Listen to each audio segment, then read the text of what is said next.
Hi friends, வாங்க நம்ம வீடியோக்குள்ள என்ன பார்க்க போகிறோம்னா மீன் குழம்பு தான் வைக்கிறது பார்க்க போகிறோம்.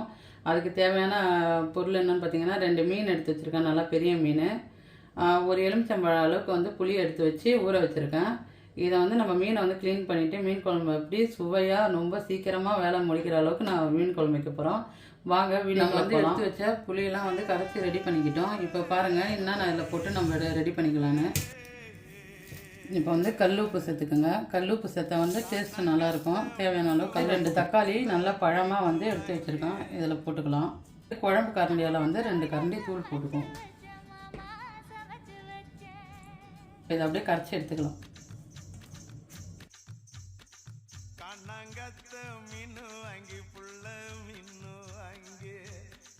நம்ம தக்காளி பழம் புளியில் போட்டு கரைச்சிட்டோம்.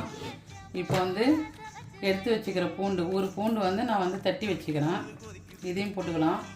பச்சை மிளகாய் உங்களுக்கு தேவையான அளவுக்கு பச்சை மிளகாய் போட்டுங்க. நான் 5 பச்சை மிளகாய் முழுசாக போட்டுக்கிறேன். அதே மாதிரி ஒரு வெங்காயம் வெட்டி வச்சுருக்கேன், அதையும் சேர்த்துக்கிறேன். எல்லாத்தையும் சேர்த்துக்கிட்டு மறுபடியும் ஒரு கலந்துக்கலாம். இந்த மாதிரி செய்யக்குள்ள டேஸ்ட்டு ரொம்ப சூப்பராக இருக்கும். ரொம்ப ஈஸியான வேலை முடிஞ்சிடும். எல்லாத்தையும் போட்டு கலந்துட்டோம். இப்போ கிராமத்துலலாம் பார்த்திங்கன்னா அப்படியே எல்லாத்தையும் அரிஞ்சு போட்டு தாளிச்சிடுவாங்க. அந்த குழம்பு நல்லா ருசியாக இருக்குன்னு சொல்லுவாங்க. நம்ம என்ன தான் வதக்கி செஞ்சாலும் இதில் இருக்கிற டேஸ்ட்டு வராது. இதே மாதிரியே நீங்கள் செய்யுங்க. அவ்வளோ முடிஞ்சிச்சு, நம்ம தாளிச்சிடலாம். கத்திரிக்காய் கொத்து கத்திரிக்காய் போட்டுக்கிறேன். இதை மாதிரி நீங்களும் இதில் அரிஞ்சு போட்டு நம்ம இப்போ அடுப்பில் சட்டி வச்சுட்டோம். மண் சட்டியில் தான் குழம்பு செய்ய போகிறோம். நம்ம இப்போ நல்லெண்ணெய் கொஞ்சம் ஊற்றிக்குவோம். எந்த எண்ணெய் வேணாலும் போட்டுக்கலாம். இந்த நல்லெண்ணெய் ஊற்றினா நல்லாயிருக்கும்.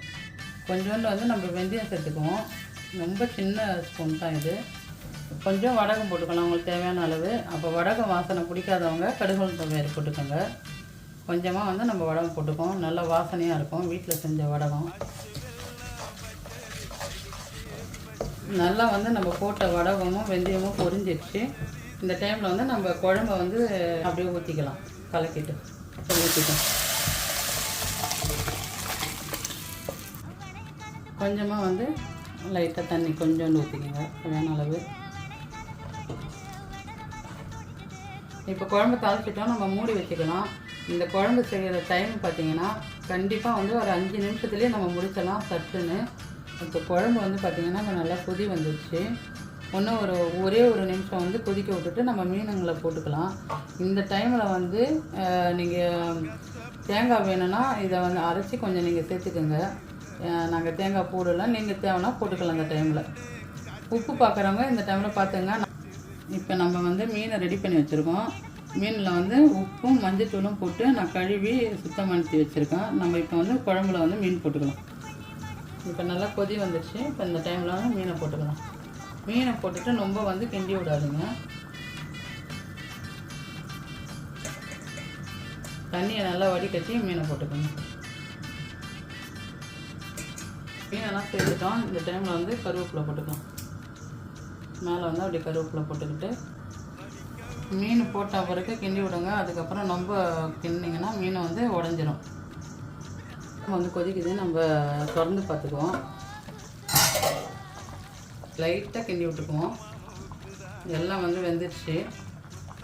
இன்னும் ஒரு நிமிஷத்தில் நம்ம இறக்கிடலாம். இப்போ நம்ம குழம்பெல்லாம் ரெடி பண்ணிட்டோம், இறக்கி வச்சிட்டோம். மேலே கொஞ்சோண்டு கருவேப்பிலை போட்டுக்கோங்க. குழம்பு பார்த்திங்கன்னா எங்கள் ஆயா இந்த மாதிரி தான் வைப்பாங்க. அவங்க வைக்கிற குழம்புலாம் பார்த்திங்கன்னா வயசானவங்க வைக்கிற குழம்பு சட்டுன்னு எல்லாத்தையும் கரைச்சி தாளிச்சிடுவாங்க. ஆனால் அவ்வளோ சாப்பிட்றதுக்கு சூப்பராக இருக்கும். அதே மாதிரியே தான் நான் இந்த குழம்பு வச்சுருக்கேன்.